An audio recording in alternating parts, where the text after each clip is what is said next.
We wanted to find out about the role of the opposition parties in doing their oversight work, especially on this issue specifically. What is it that opposition parties are going to do? How are they going to press those in authorities, especially the executive, to make sure that there is some semblance of justice in this regard? About this 2 billion rand that was uncovered. And so we've invited to join us Jack Bloom, DA's Gauteng Health spokesperson. Jack, thanks for your time. Really appreciate it. Always a pleasure talking to you. Good morning. Good to be with you. Dumisani Baleni is our guest, and Dumisani is EFF Gauteng spokesperson. Dumisani, lovely talking to you. I'm glad that you made time to join us. Welcome. Thank you very much, Thabo, and greetings to the listeners. I'll go straight to you, Dumisani. We know the story. We ventilated on it ad nauseum here on 702 and I'm sure elsewhere. And a lot of people felt that we are going to forget about this moving forward. But as opposition parties, your role as far as holding the executive to account, where is it going to start? I mean, from now on, does the EFF have a plan to press on the cons of those in the executive? Well, thank you, Ratao. I think first of all, we need to mention the fact that throughout the processes of Tembisa Hospital, different political organizations have been calling for the executive to account, calling for the officials of the hospital to account.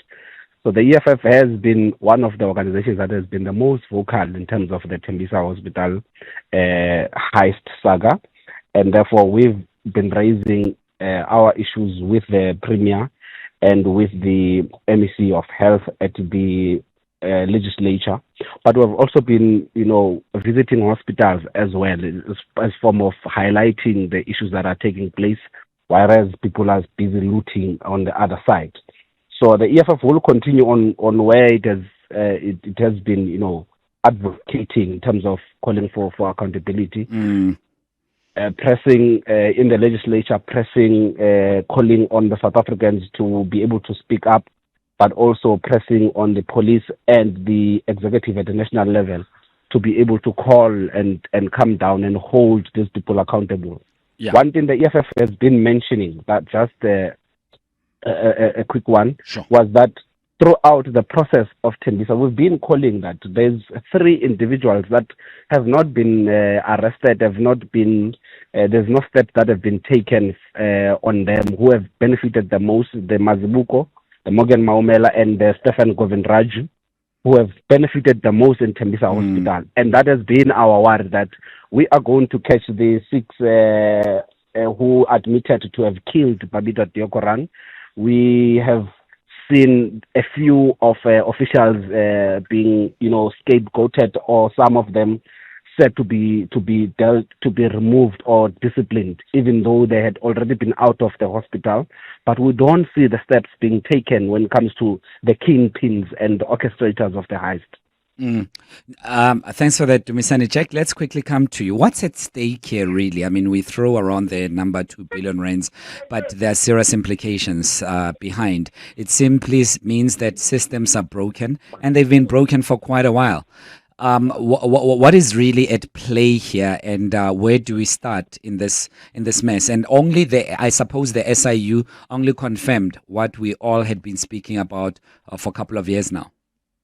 Well, yes, indeed. Now, look, Tembisa Hospital is a mid-sized hospital. There are much larger hospitals, and I think, equally large corruption happening in those hospitals. So we really have to extend the probe, and we have to stop continuing stealing in the Gauteng Health Department, and that's why the DA has been calling for some time, and Premier Lesuf, to remove the current MEC for Health, and as well as the current head of department. Now, the current head of department is actually being investigated himself by the SIU for allegedly participating with 2 other officials in 10 million rands of bribes to influence a tender. Now, how on earth in a department as contentious as this, with a 67 billion rand budget, the Premier is quite happy to have as head of department someone who himself is being investigated by the SIU. So the implications are vast. There was a credible estimate recently by experts that over the last 10 years, 20 billion rand had been stolen from the Gauteng Health Department. So that means about 2 billion rand a year, which might even be an underestimate. And then, of course, what came out of the SIU investigation is that 2 billion rand was spent from this one hospital over a period of 2 to 3 years, and nothing was delivered. They've got no proof that anything was delivered. It was purely, stealing.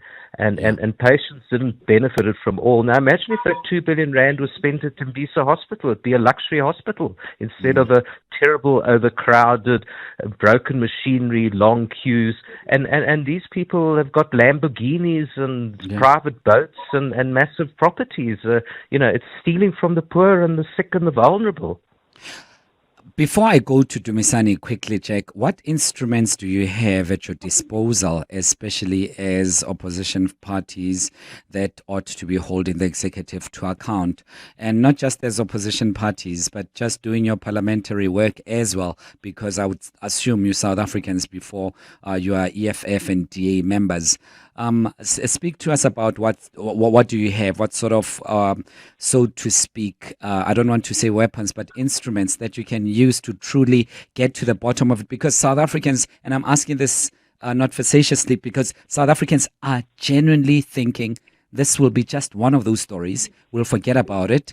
No one is going to be held in account, and we'll move on. And we are speaking for the purposes of filling up some airtime on radio, and that's where it will end. What do you have at your disposal that you can truly push and make sure that there's a positive outcome for South Africa herein?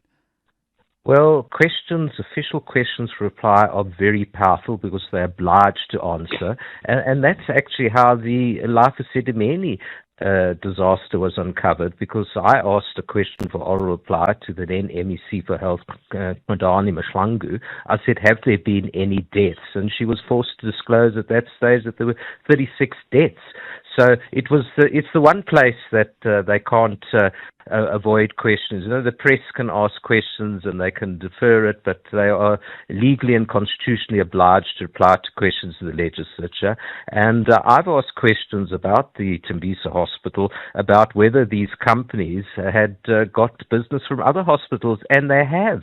They have got business from other hospitals, so the tentacles are all over the place. So questions are very powerful, but also oversight visits. And here I have to say I'm very disappointed because, we've tried to do oversight at Tembisa Hospital and other hospitals, and then we get turned away. And this is just completely unconstitutional. I had to sneak into Kusani Baragwanath Hospital just to check up on whether they have enough linen, and they don't have enough linen. But in fact, I think that the present MEC for Health has been blocking oversight visits, and it's a frustration amongst all opposition parties. What have they got to hide? So, look, we do our best. We are a constitutional democracy. There's a health oversight committee where we can also call the department to account. There are the Auditor General reports, which have always been scathing. And the department has done nothing about it. So, we raise this in the legislature. Information is important, and when we expose the scandals, they're obliged to do something about it. But they just talk the talk. They don't walk the walk, unfortunately. Dumisani, very concerning. What is to be said about the solidarity of political parties beyond the boundaries of their ideological outlook in working together, in making sure that we are pressing and perhaps in caucus work to make sure that whilst the DA asks this, our follow-up is going to be different so that we don't become an echo necessarily. And I'm not necessarily meaning the EFF is that. Please don't misconstrue that. I'm just making an example with the EFF because you're here.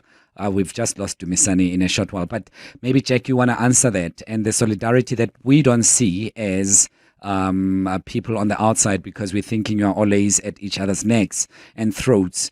But it's something to be said about solidarity to make sure that something is done, proper follow-ups, putting political pressure where it matters most. Yes, I think we all have a shared interest in oversight visits, unrestricted oversight visits without notice, because if we tell them we're coming, then they quickly fix things up and they're prepared. I mean, it's very powerful to visit a hospital, as I did at Chris Hani Baragwanath Hospital.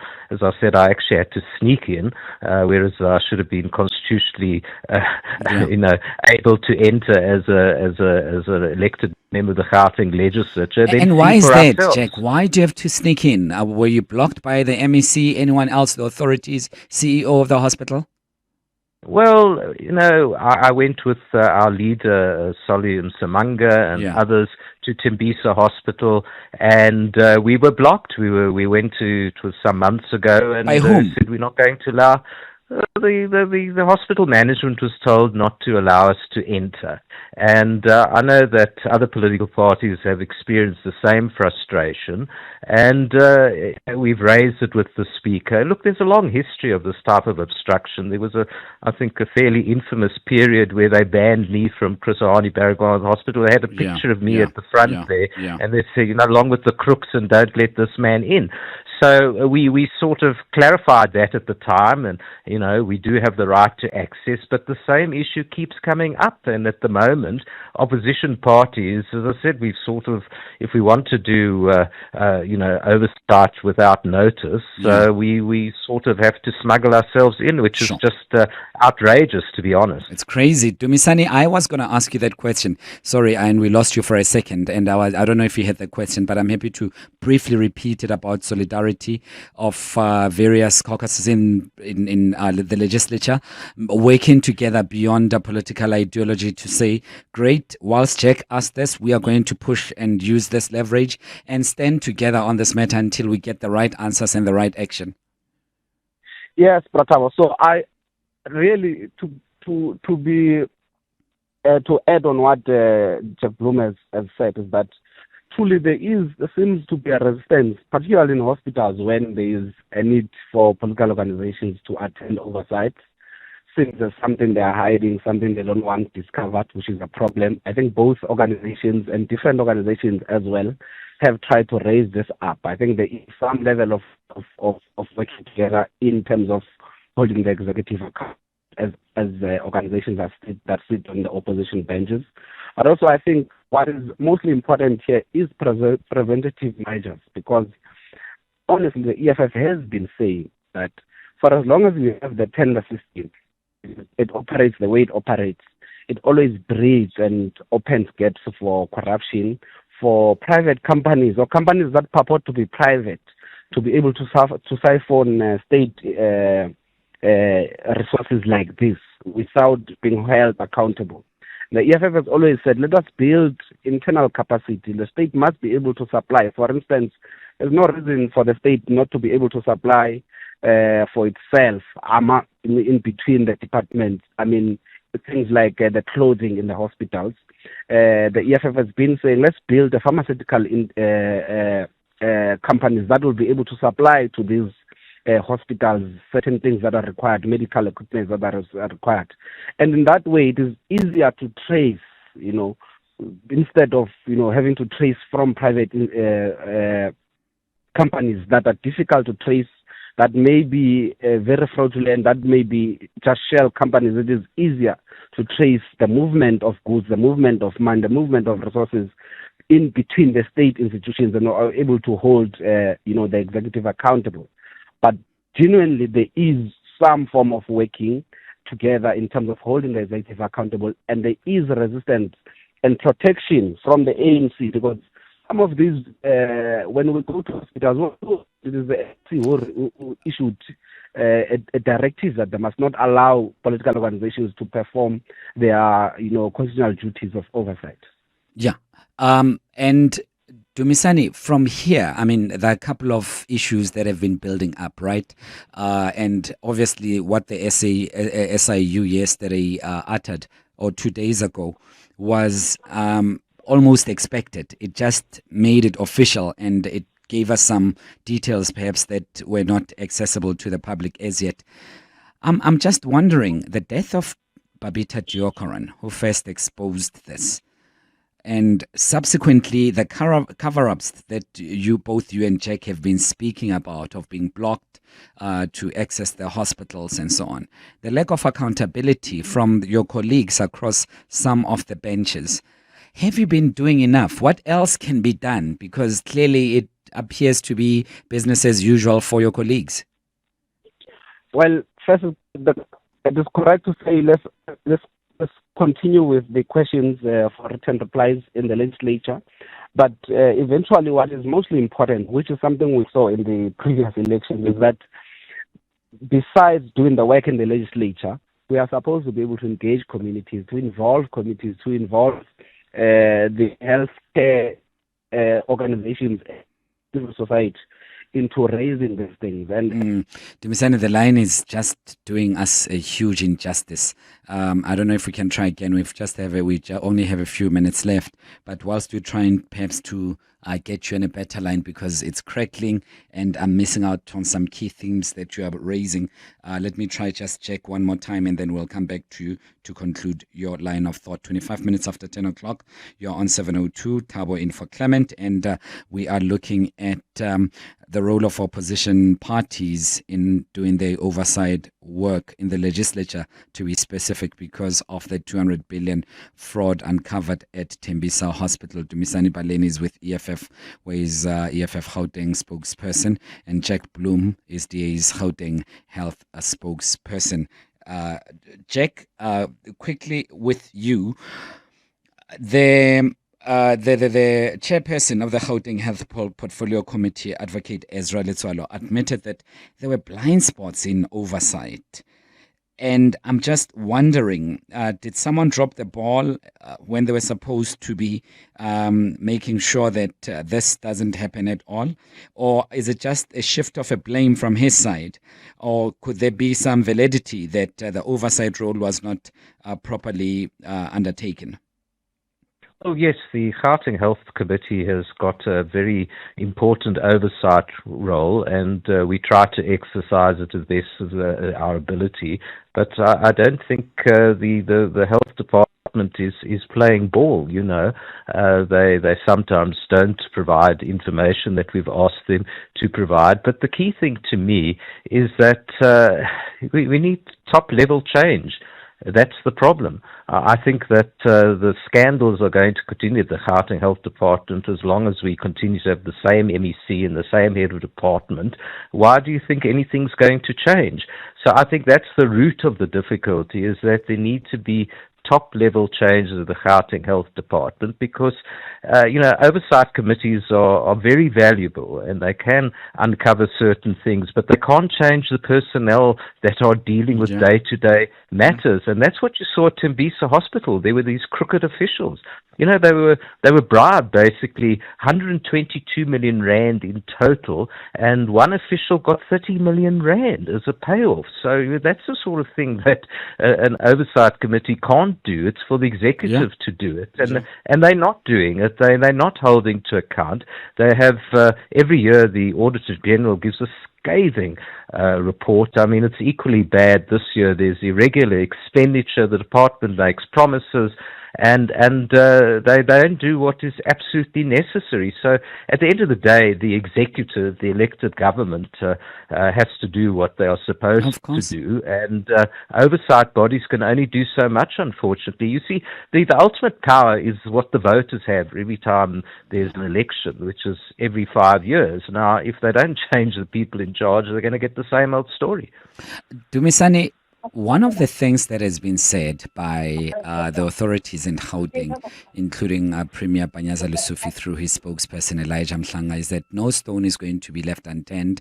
They will fight tooth and nail to make sure that all money is returned, or most of it is returned at least, and there is serious consequence management from the side of the hospital. Is there any faith that our listeners can hold on to, or is that just rhetoric? When you take those words back to them, what happens? How do we then make sure that those are not just words? Well, so the trend has been that Premier Panyaza speaks many things, promises many things, and most of the time he fails to deliver. With the investigations on the senior managers and HODs in Gauteng, still there was it left much to be desired in terms of the actions that were taken. So the people of Gauteng need to at least understand right now that they don't have a government at an executive level that is able to take decisions. The case of Tembisa Hospital has been dragging since 2021. A life was lost. Not that there was no reporting. There was reporting. There was attempts to, inform those above, and that is the problem right now.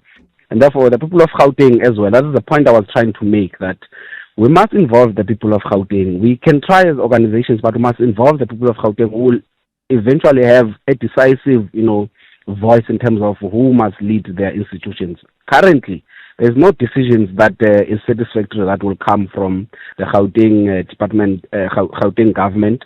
They will try, because everything right now is the talk of the town, to make it look like there is action. But eventually, we've seen in many cases that cases like this, there's never people who are accountable. I mean, why are the real people who are known right now not arrested or even brought to question by this time? Or that is what discourages us in terms of trusting what Panyaza Susu would have said to the public. Sure.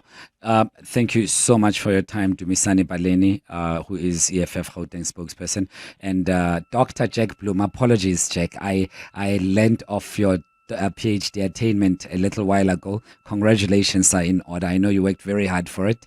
I should have mentioned it right at the beginning. Dr. Jack Bloom, really appreciate your time. Hanging out with Clement on 702. Let's walk the talk.